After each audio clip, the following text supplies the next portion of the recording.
Hello guys, in today's video I will be showing you how to fix Messenger photos not loading problem. So the answer is easy, just go to the settings and then scroll down to the apps section and then go to the search and search Messenger and then go to the storage, and here you will find this clear cache option. Click on it. Now you can go check it if it works, and if it didn't you can try to restart your phone or turn the Wi-Fi off and on, or the Bluetooth or the airplane mode.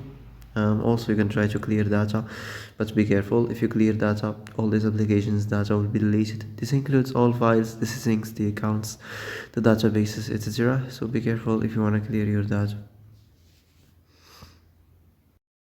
And that's it for today's video. I hope this is the answer you've been looking for.